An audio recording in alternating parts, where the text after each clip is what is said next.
Ang TCG Istanbul, isang kamanghamanghang barko, kamakailan lang ay nakita na lumalabas ng Istanbul Naval Shipyard at nagpahanggos ng lahat sa mga eksena.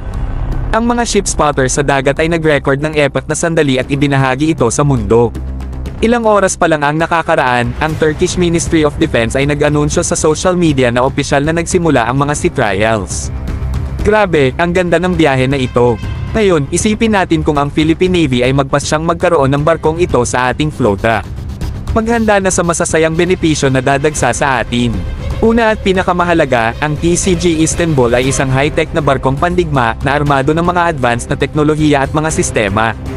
Sa pagdagdag nito sa ating sandatahang lakas, tayo ay lalaki ang ating kakayahan sa depensa at magiging mas malakas ang ating presensya sa rehiyon. Parang naglagay tayo ng turbo sa ating lakas sa dagat.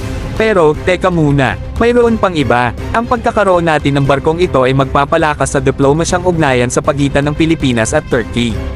Ito ay magbubukas ng mga oportunidad para sa pakikipagtulungan hindi lamang sa depensa kundi pati na rin sa kalakalan, kultura, at turismo. Sino ba naman ang hindi magugustuhan ng masarap na kebab at lasang baklava na posibleng kasama sa kasunduan? Ang TCG Istanbul ay hindi lamang isang barko, ito ay isang simbolo ng progreso at modernisasyon. Sa pamamagitan ng pagkakaroon nito, isinusubo natin ang isang makapangyarihang mensahe sa buong mundo na seryoso tayo sa pagprotekta sa ating mga interes sa dagat at pagpapanatili ng kapayapaan at katiwasayan sa rehiyon.